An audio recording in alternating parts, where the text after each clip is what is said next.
Allez, bonjour à toutes et à tous. Aujourd'hui, on se lance dans une enquête un peu spéciale sur un phénomène qui est en train de redessiner complètement la carte du pouvoir mondial, la montée en puissance des métropoles. On a souvent le réflexe de penser en termes de pays, de nations, mais si en fait, les vrais centres de pouvoir, les lieux où tout se décide, ce n'étaient plus seulement les capitales des États, mais plutôt une poignée de villes ultra connectées. C'est exactement ce qu'on va explorer ensemble, en décryptant les rouages de ce qu'on appelle la métropolisation. Regardez bien ce chiffre, 55%. Il peut paraître simple comme ça, mais il raconte une histoire incroyable. C'est la part de la population mondiale qui vit aujourd'hui en ville. Et attention, ce n'est pas juste une statistique de plus, non, c'est un véritable basculement historique. Depuis 2007, pour la toute première fois dans l'histoire de l'humanité, on est devenu une espèce majoritairement urbaine. C'est le point de départ de toute notre réflexion. Et ce qui est absolument fou, c'est la vitesse à laquelle tout ça s'est passé.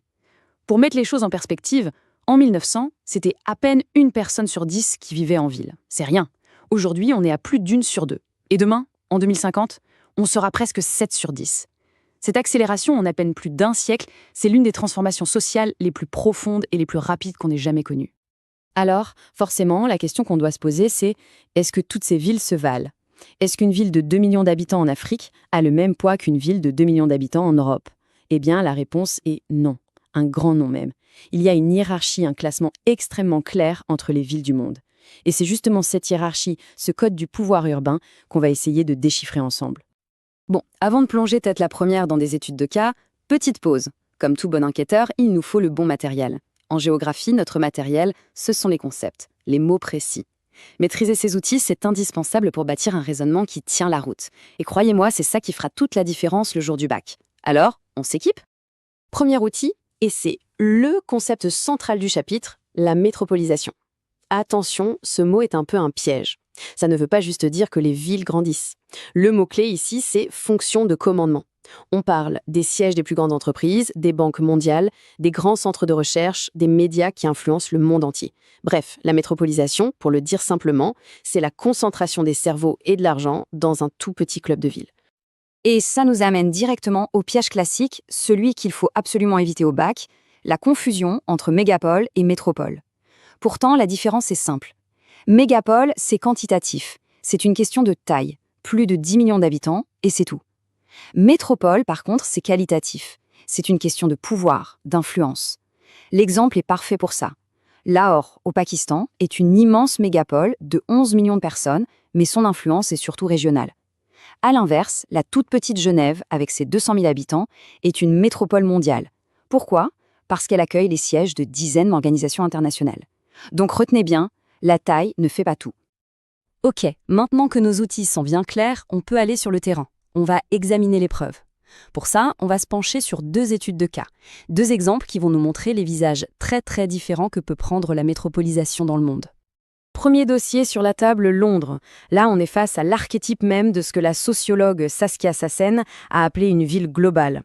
L'idée, c'est qu'une petite poignée de villes dans le monde ne sont plus seulement les centres de leur pays, mais sont devenus les véritables quartiers généraux de l'économie mondialisée.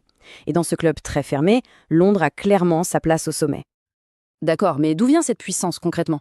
Eh bien, c'est une concentration unique au monde de fonctions de commandement.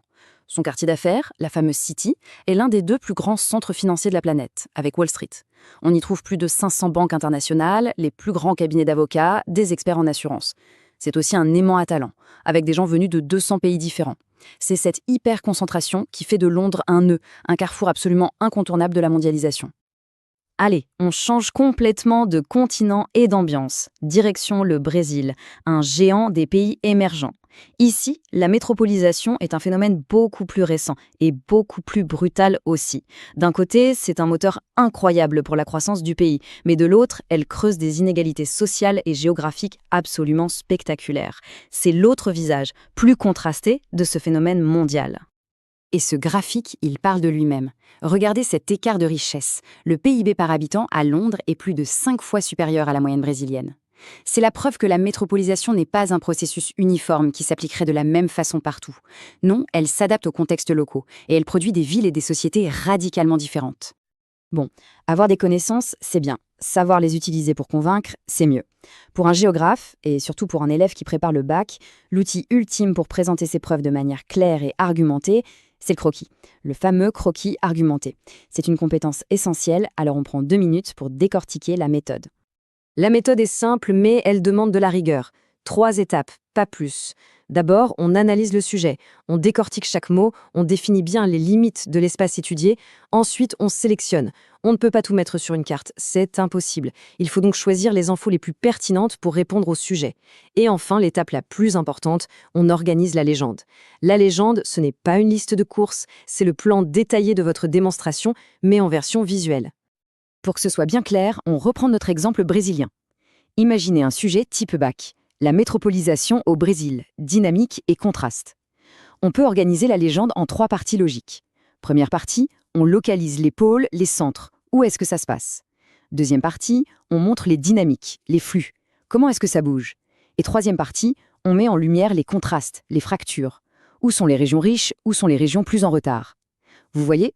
Chaque symbole, chaque couleur sur la carte sert une idée de la légende. C'est ça, un croquis qui argumente.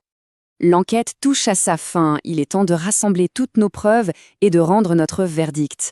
Alors, après avoir défini nos outils et analysé nos exemples, qu'est-ce que cette enquête nous a révélé sur le pouvoir réel des métropoles dans le monde d'aujourd'hui? On fait le bilan? Voilà la petite fiche de synthèse idéale pour les révisions. Côté concept, il faut absolument maîtriser. Métropolisation, transition urbaine, ville globale. Côté chiffres, s'il n'y en a qu'un à retenir, c'est celui-ci. 600 villes dans le monde produisent à elles seules 60% de la richesse mondiale. C'est la preuve ultime de cette hyper-concentration. Et enfin, côté lieu, il faut avoir en tête cette image de l'archipel mégalopolitain mondial, une expression géniale du géographe Olivier Dollfus pour décrire ce réseau de villes globales qui fonctionne comme un archipel, un ensemble d'îles qui dirigent le monde.